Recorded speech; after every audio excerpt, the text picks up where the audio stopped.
Live marathon, Here for Live marathon, because we just have so many amazing people we have to share with everyone watching. So today, the second hour, the second segment of the Here for Live today, I have with me Rachel McNair of the Content Agency. And if you don't know Rachel, well, shame on you. You know her now, and you can follow her on Instagram at the Content Agency Inc. Welcome, Rachel. Thanks so much for being here. Absolutely. Thank you for having me. Yeah, so why don't you go ahead and tell everyone who you are and how you got started with the Content Agency. We were just talking about the importance of creating content and having someone who knows what they're doing do it for you. Yeah. Yes. I mean, and I think intimidating when you don't really know what you're doing. And it is, it's a full-time job for anybody. And so you want somebody who, one, knows what they're doing, has the right equipment, and knows like what's all the time. And that's where having a content creator is business. But what I do is I specialize in social media for businesses and brands specifically. And the content that I create is social media photos and videos to photos for your website, things like that. And yeah, let's see. I think we're in our third year. I think the beginning of October will be 3 years, I think. So wow. Yeah, so you launched right around the same time as Palette then, but you were doing this before you officially launched, right? Wouldn't you say you were doing photography before that? Yeah. So like I have my degree is in film, and I graduated from college and immediately got back into my facing and did that full time for like all of my 20s, from 22 to like 28 or 20. I had been in Canada for the last, I came back to New York. I knew that I wanted to be out of it and kind of back in like the was always had projected myself towards. And me, as crazy as that is, I think there's like, you know, I feel like woo woo, but I think we go through things in life that we're supposed to, and where we're supposed to be in a really odd way of like going about that. I think probably start all of this in my early 20s. I don't think I would have had like confidence and stuff like that, and I really needed to live life a little bit more and me, and because of that, like it all happened very quickly. So I had always painted jockeys. So I ran the social media for business of painting jockeys. And before I moved back to Sarasota, so I had a friend who was managing a downtown Saratoga business, somebody to run their social and create content. And I was like super intimidated, but it was literally back to New York. They were like, please, like, can you come in? Like, we'll help you. We'll pay for your, I mean, that's like a blessing because that can be expensive too. And so I did that. And then I had started managing a different store. And they hired me. And then, it just snowballed. And I had gotten to a point within a year home where I had so many clients that I was like, I need, and so I quit my my job and my full-time job, started the content, which used to be the Content Saratoga. That's how I started it, and then incorporated and became the Content Agency. And so here we are. How is that? I mean, if you think about it, over the last 3 years, you've done so much growth and so much like figuring it out while you're kind of like learning how to fly. You know what I'm saying? So talk about more of like how you just put yourself out there.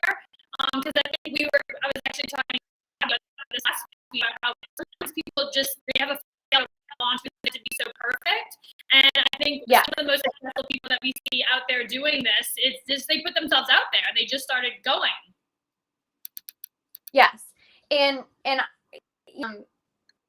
things happen sometimes. Like I don't think everybody get to like a rock bottom point in their life to like feel confident to do it. Like it doesn't matter if it's perfect. It doesn't matter if you feel like you're ready or let's get to it and get something moving.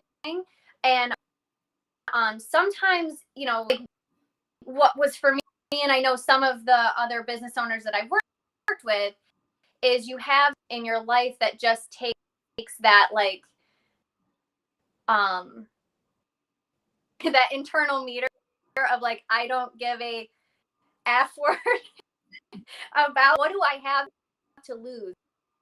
That was the point that I had to get to, I think, to really do it. What else could go wrong? What am I going to lose? And that's kind of what gave me a weird way. But everybody's different. Everybody has like their little thing that, you know, fear of judgment, fear of what other people will think, fear of failure.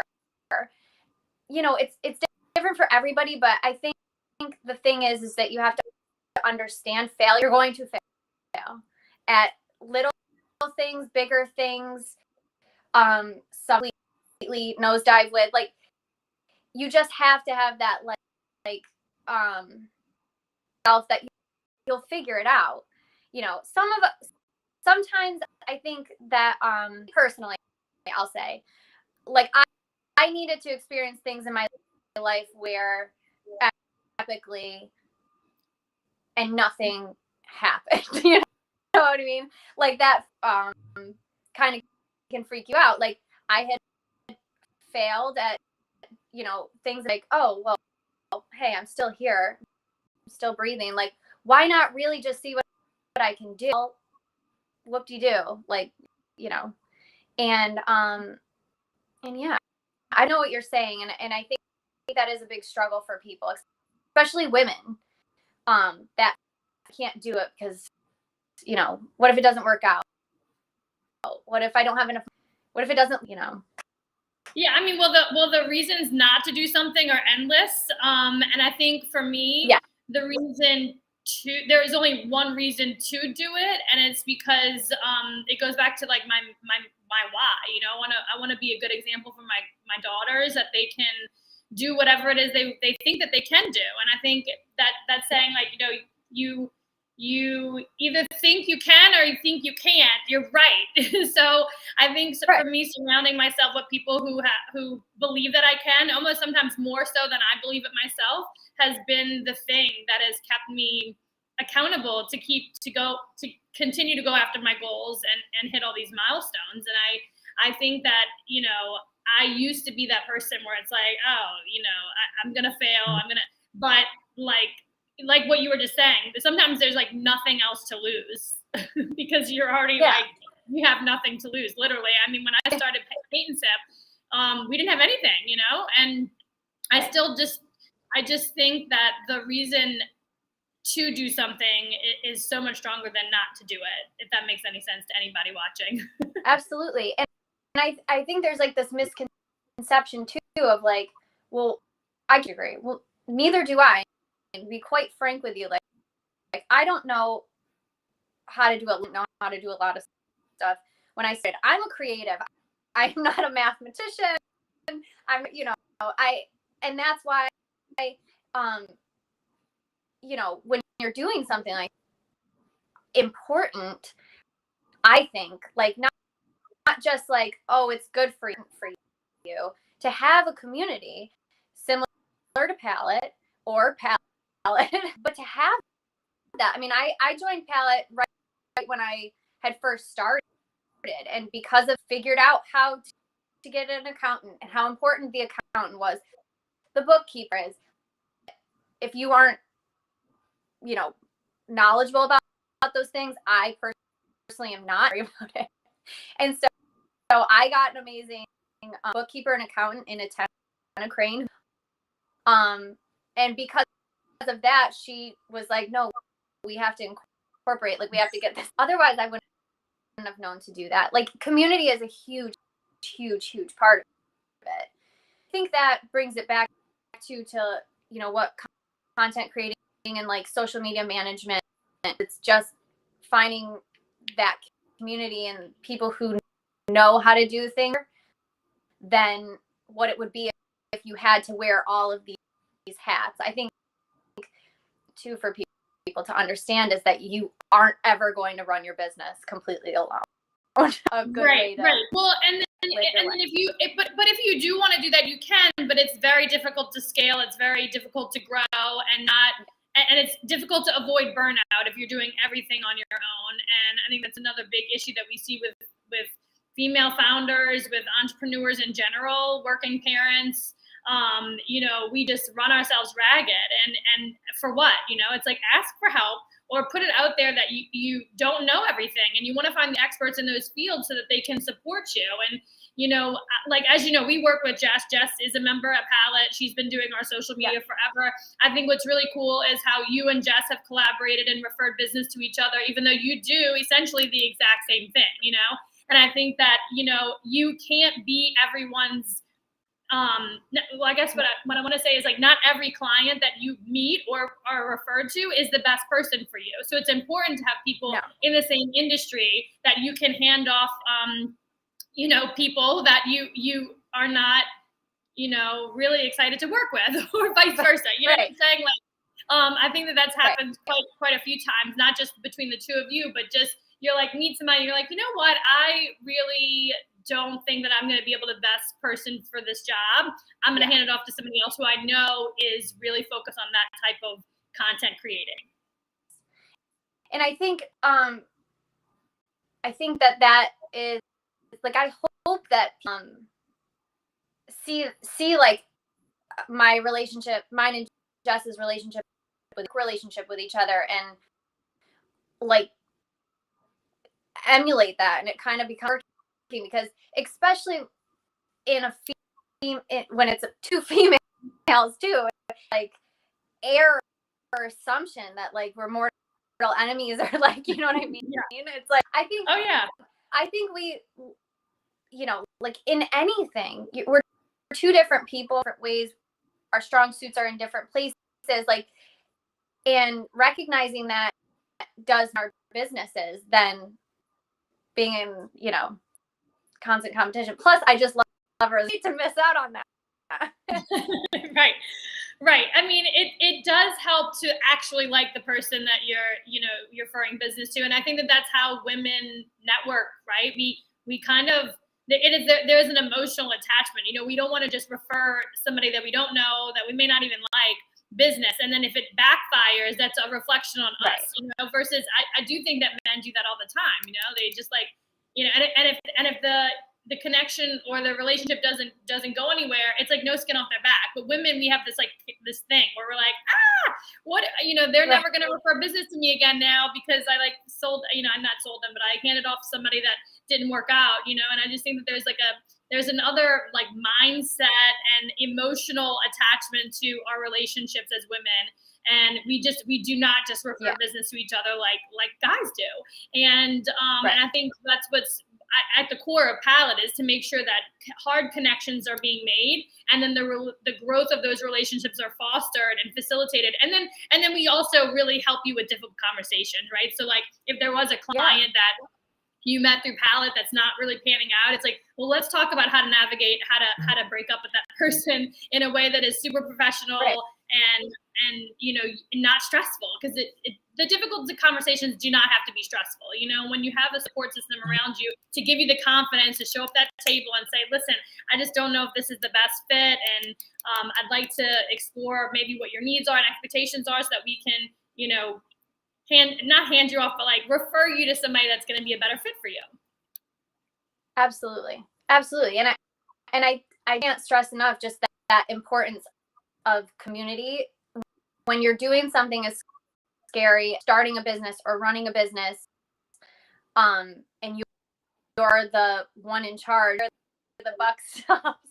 Like, it's important to have people to ask no more than you do. And if they don't know more than you do, they know someone who does. And I think part of like what you and Marcella bring to the community of like person I can text at any time and be like, this is my situation, talk to, or this is what I want to do, this is what I want to start, what do I need to do? So that, to be honest, like in a lot of ways, I feel like I've avoided embarrassing myself because I've been able to talk to you guys first and have you who have gone through different things, different parts of business than I have, say, well, don't, you know, you need this, have that set up. This is the question they're going to ask you, you know. It's important to have community like that. Yeah. And I think I've seen the impacts of having that sounding board in so many different scenarios. And when I say that sounding board, I'm speaking about Marcella. You know, like she is the person that everyone calls, and she filters through a lot of like the inside like verbal minutia that we all have in ourselves, and she can kind of like, you know, pull you together. I mean, that's one of the things that she always says, like, pull yourself together. Like you're blip, you know, like, and not in to be a negative way, but it's like the world's going to keep spinning. If you do fall flat on your face, like, I'm going to be here to help pick you up. I'm going to be here to remind you that, like, okay, that didn't work out, so let's not redo that again, you know? And so Right. It's just so important, and it's an invaluable asset to have in your corner. And I think that, you know, and it goes both ways. You know, there are things that Marcella goes through and needs the support and needs the, you know, the hand holding, you know, we all do. And I think the faster that we just acknowledge that we need that support, the faster that we can advance and grow and hit all the goals and the milestones that we're striving to. Absolutely.